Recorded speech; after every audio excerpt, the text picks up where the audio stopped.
ఇంతమంది జనాలను చూస్తే నాకు ఏమనిపిస్తుందో తెలుసా?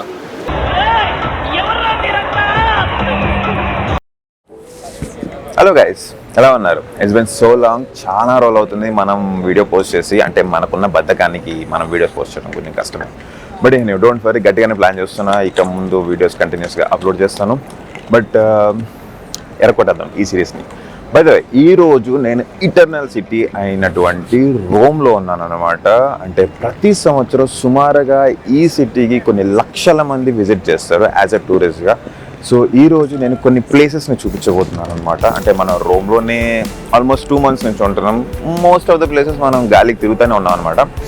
సో మన ఆడియన్స్ కూడా కొంచెం చూపిద్దాము ఎట్లా ఉంటుంది, ఏంటి, ఇక్కడ మనం ఎట్లా ట్రావెల్ చేయాలి, పలానా డెస్టినేషన్కి వెళ్ళాలంటే ఏ ట్రాన్స్పోర్టేషన్ అయితే బెటర్ అని చెప్పేసి ఒక చిన్న గైడెన్స్ లాగా ఇద్దామని చెప్పేసి ఈ వీడియో చేస్తున్నాను అనమాట. So if you want more information, నేను ఇలాంటి కంటెంట్ చాలా పోస్ట్ చేస్తూ ఉంటాను. సో మీకు ఇంకా ఇన్ఫర్మేషన్ కావాలంటే నా ఛానల్ని సబ్స్క్రైబ్ చేసుకోండి and don't forget to click the bell icon.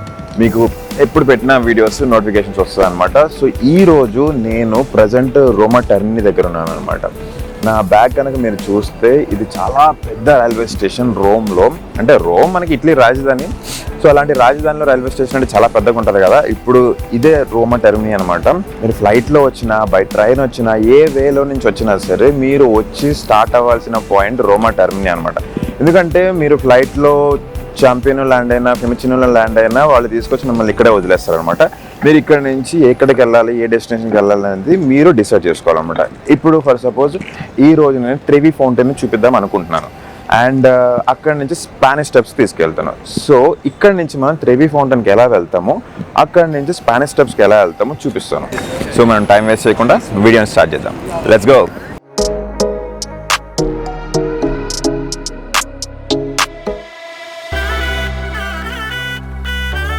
ఇప్పుడు మనం రోమ్ ట్రాన్స్పోర్టేషన్ సిస్టమ్ గురించి మాట్లాడుకున్నట్టయితే మనకి రోమ్లో ముఖ్యంగా 3 రకాల ట్రాన్స్పోర్టేషన్ వేస్ అయితే ఉన్నాయన్నమాట. అందులో మొట్టమొదటిది బస్ సర్వీసెస్. బస్సెస్ ఎలాగంటే ప్రతి 20 నిమిషాలకి మనకి ఒక బస్సు అనేది అవైలబుల్గా ఉంటుంది, మీరు ఏ ప్రాంతానికి వెళ్ళాలన్నా సరే. రెండవది వచ్చేసి ట్రామ్ సర్వీసెస్. ఇది కొంచెం పాతగా ఉంటుంది ట్రామ్ సర్వీసెస్. బట్ కాకపోతే ఏంటంటే ఇవాళ వెళ్ళాల్సిన మనం ట్రెవి ఫౌంటైన్కి ట్రామ్ సర్వీసెస్ లేదు. సో అందుకని మనం దీని ఇవాళ ఎక్కట్లేదు. అండ్ మూడవదిగా మనకి అండర్ గ్రౌండ్ మెట్రో అనేది అవైలబుల్గా ఉంది.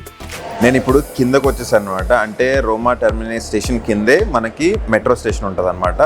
మనం లైన్ ఏ తీసుకోవాలి. ఇక్కడ లైన్ ఏ, లైన్ బి ఉంటుంది, లైన్ సి కూడా ఉంటుంది.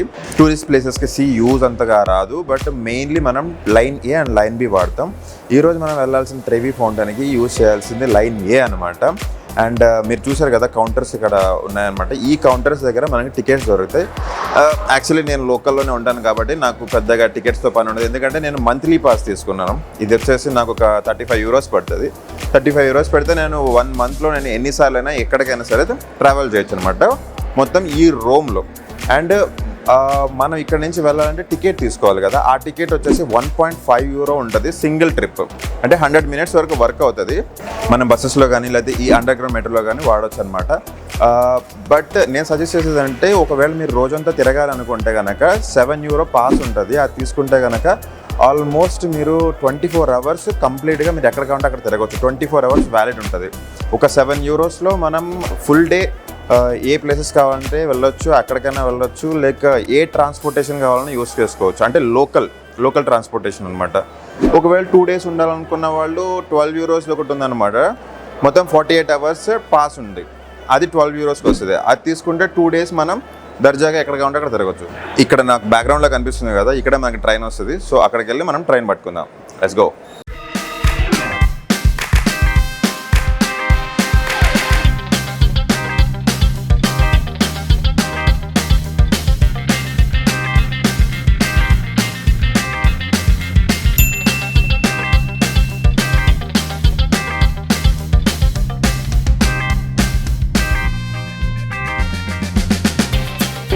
ఇప్పుడు మనం బార్బెరీని స్టేషన్ దగ్గరకు వచ్చేస్తాం అనమాట. ఇక్కడ నుంచి ట్రెవి ఫౌంటైన్కి వెళ్ళడానికి బై వాక్ వెళ్ళాలి. అంటే పెద్ద డిస్టెన్స్ ఏ ఉండదు, ఆల్మోస్ట్ ఒక 300 meters ఉంటుంది. గూగుల్ మ్యాప్స్లో పెట్టుకుంటే చక్కగా మంచిగా డైరెక్షన్ చూపిస్తుంది, నడుచుకుంటూ వెళ్ళిపోవచ్చు అనమాట.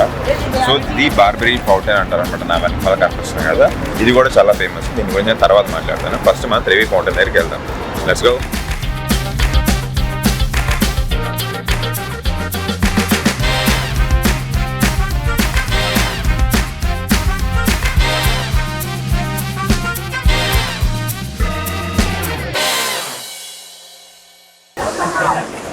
సో గైస్ ఫైనల్లీ మనం ట్రెవీ ఫౌంటైన్ దగ్గర అయితే వచ్చాం అనమాట.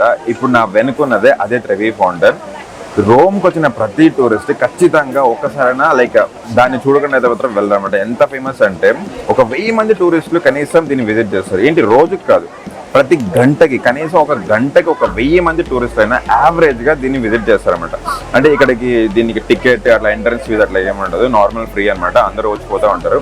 సుమారుగా రోజుకి కొన్ని వేల మంది దీన్ని విజిట్ చేస్తూ ఉంటారు అనమాట. అది చాలా అంటే చాలా ఫేమస్ అనేది. అండ్ దీని మీద కొన్ని థియరీస్ కూడా ఉన్నాయి, కొన్ని మిత్స్ ఉన్నాయి. లైక్ కాయిన్స్ వెనక అంటే బ్యాక్ నుంచి మీ రైట్ హ్యాండ్తో వెనక్కి వేస్తూ కొన్ని విషెస్ ఫుల్ఫిల్ అవుతాయని చెప్పేసి చాలా చాలా థియరీస్ ఉన్నాయి అనమాట. అంటే కొంతమంది కాయిన్స్ వేస్తూ ఉంటారు, మీరు చూడొచ్చు అనమాట. అక్కడ చాలా మంది కాయిన్స్ వాటర్లో చూసినట్టయితే చాలా కాయిన్స్ ఉంటాయి అనమాట. అంటే ఆ థియరీ ఏంటంటే సపోజ్ ఒకవేళ మీ రైట్ హ్యాండ్తో మీ లెఫ్ట్ షోల్డర్ మీద కనుక కాయిన్ కనుక వాటర్లో వేస్తే మళ్ళీ మీరు తిరిగి రోమ్కి వస్తారని చెప్పేసి ఒక థియరీ ఉంది. ఒకవేళ 2 కాయిన్స్ కనుక మీరు సేమ్ అదే వేలో కనుక మీరు వెనకమాలేస్తే మీకు ఇదే ఫౌంటైన్ దగ్గర ఒక మంచి పిల్లతో లవ్లో పడతారని చెప్పేసి అదొక థియరీ ఉంది. ఒకవేళ 3 కాయిన్లు కనుక వేస్తే అదే పిల్లతో పెళ్లి కూడా అవుతుందని చెప్పేసి ఇంకో థియరీ ఉందన్నమాట. ఇప్పటికీ చాలా కాయిన్లు అయితే వేసాను, కానీ పిల్ల మాత్రం దొరకలేదు. స్టిల్ ట్రయింగ్ అనమాట. కాయిన్లు వేసి జేబులు ఖాళీ అయిపోతున్నాయి, కానీ పిల్లలు మాత్రం దొరకట్లేదు. సో అది ఎంతవరకు నిజం నాకు తెలియదు, బట్ పీపుల్ నమ్ముతారు. బట్ దాని లోపల అయితే చాలా అంటే చాలా కాయిన్స్ ఉంటాయి.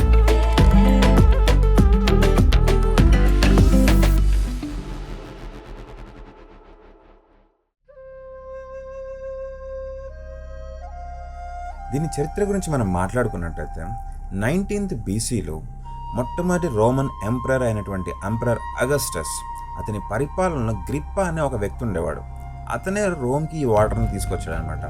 అప్పట్లోనే ఈ వాటర్ని మెయింటైన్ చేయడానికి అప్పట్లోనే ఒక గొప్ప వాటర్ స్టోరేజ్ సిస్టమ్ని వాళ్ళు మెయింటైన్ చేశారు. దీన్ని వాళ్ళు ఆక్వాడక్ట్ అని పిలిచేవాడు. అండ్ దీన్ని ఆక్వా వెర్గో ఆర్ ఆక్వా వెర్జీనియే అని కూడా అంటారు అనమాట. కానీ అంతా బాగానే ఉంది. కాకపోతే కొంతమంది ఉంటారు కదా, పక్కనోడు బాగుంటే చూసి తట్టుకోలేని కొంతమంది మహానుభావులు. అలా అప్పట్లో కూడా ఒక మహానుభావుడు ఉండేవాడు. అతని పేరు ఒస్తాగస్. ఇతను నార్త్ యూరోప్లోని జర్మనీకి తెగకు చెందినవాడు. ఇతను 537వ సంవత్సరంలో రోమ్పై దాడి చేసి ఉన్న ఆక్వాడక్ట్స్ అన్నింటినీ నాశనం చేశాడు. కానీ ఇదొక్కటే ఎలాగోలా బతికి పట్టగట్టింది. కానీ ఇది కూడా పగిలిపోయి వాటర్ అనేది లీక్ అవుతూ అలా ఒక 1000 సంవత్సరాలు గడిచిపోయిందనమాట. ఒక్క మాటలో చెప్పాలంటే ఈ ఆక్వాడక్ట్లోని వాటరే అప్పట్లోని రోమ్లోని ప్రజలకు మంచినీరు.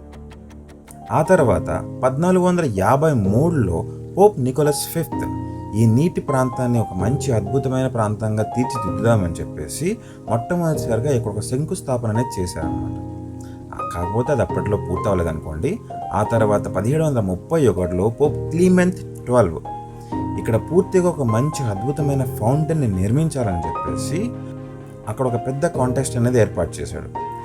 అంటే ఆ కాంటెస్ట్లో ఎవరి డిజైన్ అయితే బాగుంటుందో ఆ డిజైన్ని ఫైనలైజ్ చేద్దామని చెప్పేసి అప్పుడు నికోలస్ సాల్వే అని ఒక ఆర్కిటెక్ట్ ఇప్పుడు మనం చూస్తున్న ఈ ట్రెవీ ఫౌంటైన్ డిజైన్ని తీసుకొచ్చి ఇక్కడ దీన్ని నిర్మించారనమాట. ఇప్పుడు ఇది ప్రపంచంలోనే అద్భుతమైన ఒక చారిత్రాత్మక కట్టడంగా నిలిచింది.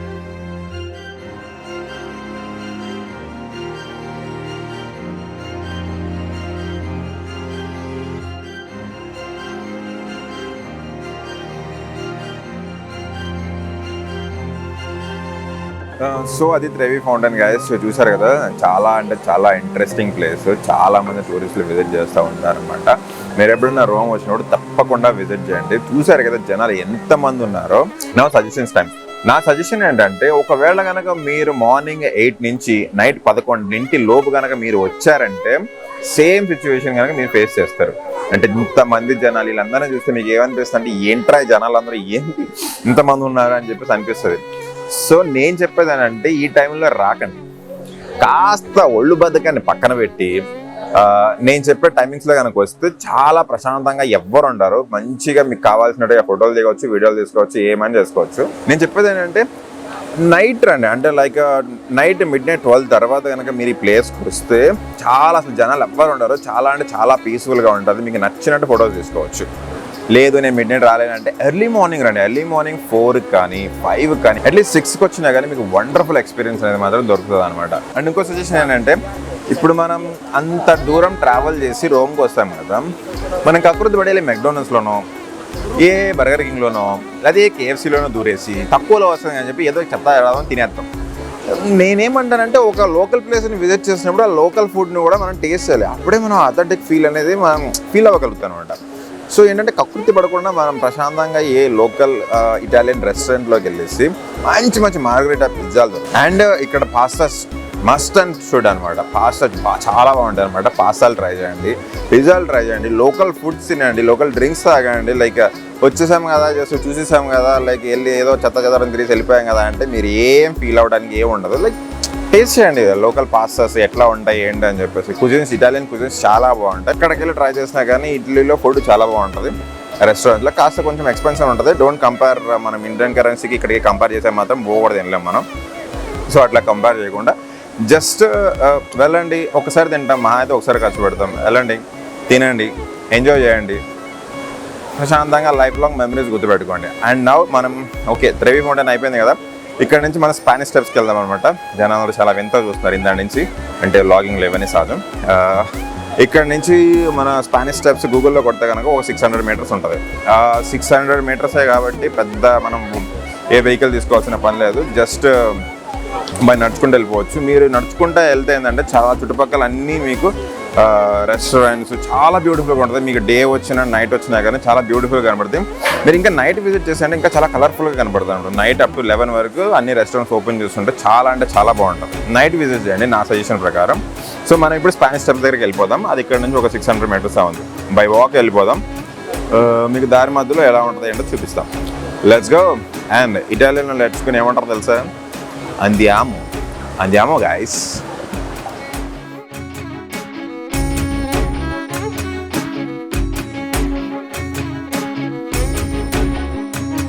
సో గైస్ స్పానిష్ స్టెప్స్ దగ్గరికి అయితే వచ్చేస్తాం అనమాట. పెద్ద దూరమే ఉండదు, ఒక 5 నిమిషాలు నడుచుకుంటూ వచ్చేయచ్చు. నా వెనక మాకు కనపడుతున్నాయి కదా ఒక రకమైన స్టెప్స్. డైరెక్ట్ మీ ఫోకస్ చేయాలి. ఇవే స్పానిష్ స్టెప్స్ అనమాట. ఇప్పుడు వెనక వచ్చేద్దాం. ఇటలీలో one of the famous and actually రోమ్కి వచ్చిన వాళ్ళు ఖచ్చితంగా దీన్ని విజిట్ చేయకుండా అయితే మాత్రం వెళ్ళరు. ఇది కూడా చాలా ఫేమస్ అయిన ప్లేస్ అనమాట, స్పానిష్ స్టెప్స్ అని చెప్పేసి. వెనకమాల కనపడుతుంది కదా, మీకు క్లియర్గా డీటెయిల్గా ఏంటి దీని కహాని అని చెప్తాను. సో టైం వేస్ట్ చేయకుండా ముందుకెళ్ళిపోదాం. ఈ స్పానిష్ స్టెప్స్ గురించి మనం మాట్లాడుకోవాలంటే ఇక్కడ పైన ఒక చర్చ్ కనపడుతుంది కదా, దీన్ని ట్రినిటా ది మౌంట్ అంటారు. అంటే ట్రినిటీ ఆఫ్ మౌంటైన్ అని అర్థం. 1500 సంవత్సరంలో దీన్ని నిర్మించినప్పుడు దీని ముందంతా ఏటవాలుగా మట్టి రోడ్డు ఉండేది. అంటే కింద ఈ కొండకు దిగువ భాగాన పియాజా ఎస్పానియా అంటారు, అంటే పియాజా ఆఫ్ స్పెయిన్. ఎందుకంటే ఇక్కడ ఒక స్పెయిన్ ఎంబసీ ఉండేది కాబట్టి. ఈ పైన ఉన్న చర్చ్ ఫ్రెంచ్ చర్చ్. అప్పట్లో ఉండే స్పెయిన్ రాజు ఈ చర్చ్ని అండ్ కింద ఉన్న స్పెయిన్ ఎంబసీని కలపడానికి మధ్యలో కొన్ని మెట్లను అయితే కట్టాలని చెప్పేసి అనుకున్నాడు. కాకపోతే ఇది ఇటలీలో ఉంది కాబట్టి దీన్ని ఇటాలియన్ గవర్నమెంట్ నిర్మించాలా లేకపోతే స్పెయిన్ గవర్నమెంట్ నిర్మించాలా అని చెప్పేసి అప్పట్లోనే ఒక పెద్ద చర్చ్ అనేది నడిచిందనమాట. ఆ తర్వాత 1725లో ఫ్రాంచెస్కో శాంటిక్స్ అనే ఒక ఆర్కిటెక్ట్ దీన్ని పూర్తి చేశాడు. దీంట్లో మొత్తం 135 స్టెప్స్ అయితే ఉంటాయి. అండ్ ఇది యూరోప్లోనే అతిపెద్ద వెడల్పైనటువంటి స్టేర్ కేసెస్గా చరిత్రలో నిలిచిపోయింది. చూశారు కదా స్పానిష్ స్టెప్స్ అనేవి ఎలా ఉన్నాయో. స్టెప్పులు బాగున్నాయి కదా అని చెప్పేసి ఎక్కడ పడితే కూర్చోడానికి ట్రై చేయకండి. ఎందుకంటే స్పానిష్ స్టెప్స్ మీద కూర్చోవడానికి అలౌ లేదు. మెట్లు బాగానే ఉంటాయి కనపడడానికి, బట్ కానీ మీరు కనుక కూర్చోవడం కనుక ఇక్కడ ఉన్న పోలీసులు కనుక చూశారనుకో అటు నుంచి అంటే వేసుకెళ్ళిపోతారు. అంటే ఇదేం పెద్ద క్రైమ్ అని కాదు, ఫైన్ పడుతుంది. సుమారుగా మనకి దగ్గర ఒక 400 యూరోల దాకా ఫైన్ వేస్తారనమాట. ఎందుకంటే ఇది లోకల్ తిరిగే ప్లేస్ కాబట్టి మనం మెట్ల మీద కూర్చొని దారికి ఇబ్బంది కలిగిస్తే కనుక వాళ్ళు అబ్జెక్ట్ చేస్తారు. సో ఎందుకంటే మీరు ఇప్పుడు ఎక్కడైనా చూడవచ్చు స్పానిష్ స్టెప్స్ మీద ఎక్కడ మనిషి కూర్చున్నట్టు మీకు కనపడలేదు. జస్ట్ ఓన్లీ ఆ ఫౌంటైన్ ముందు సిట్టింగ్ అరేంజ్మెంట్ ఉంది కాబట్టి అక్కడ కూర్చున్నారు. జస్ట్ ఇది ఏంటంటే పైకి కిందకి తిరగడానికి మాత్రమే. సో మీరు కనుక ఎక్కడైనా కూర్చున్నారు అనుకోండి, అక్కడ బాబాయిలు ఉన్నారు, అటు నుంచి వేసుకెళ్ళిపోతారు. సో బాగా ఎండలో నడిచి వచ్చాం కదా అని చెప్పేసి వచ్చాడు మాత్రం కూర్చోకండి, సరేనా? ఈ మెట్లకి దిగువ భాగాన ఒక ఫౌంటైన్ అయితే కనపడుతుంది అనమాట. దీన్ని చూడటానికి ఎలా ఉంటుంది అంటే ఒక విరిగిపోయిన పడవ నీళ్ళల్లో మునిగిపోయినట్టు కనపడుతుంది. ఎందుకంటే 1598లో ఇక్కడ దగ్గరలో ఉన్నట్టు ఒక నది పొంగి ఇక్కడ వరదలు వచ్చాయి. ఆ వరదల్లో ఒక పడవ కొట్టుకొచ్చి ఇక్కడ ఆగిందనమాట. దాన్ని ఇన్స్పిరేషన్గా తీసుకొని పూర్తి చేశారనమాట. అండ్ ఈ ఫౌంటైన్లో వాటర్ మనం ఇంతకుముందు డిస్కస్ చేసుకున్న ఆక్వాడాక్ నుంచే వస్తాయన్నమాట. అండ్ మనం కావాలంటే వాటర్ బాటిల్లో ఈ వాటర్ని పట్టుకొని మనం డ్రింక్ కూడా చేయొచ్చు.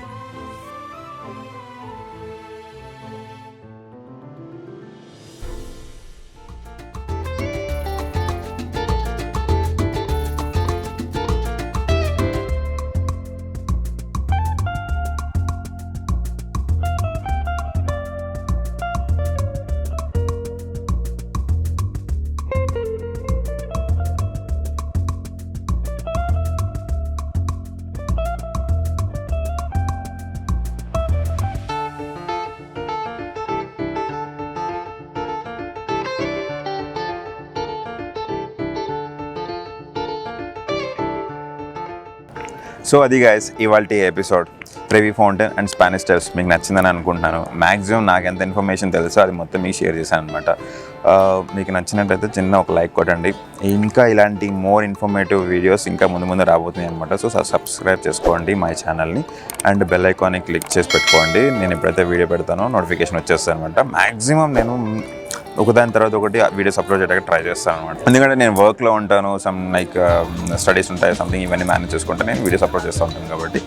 సో ఇటలీ గురించి ఏమైనా డౌట్స్ ఉన్నా, నెక్స్ట్ ఏ ప్లేస్ గురించి మీకు ఇన్ఫర్మేషన్ కావాలి కింద కామెంట్ బాక్స్లో కామెంట్ చేయండి. నేను అక్కడికి వెళ్ళి దాని మీద ఖచ్చితంగా మళ్ళీ వీడియో చేస్తాను అనమాట. So that's it guys, this is Ravi Teja Gumpula. Thanks for watching. See in the next video. జై హింద్.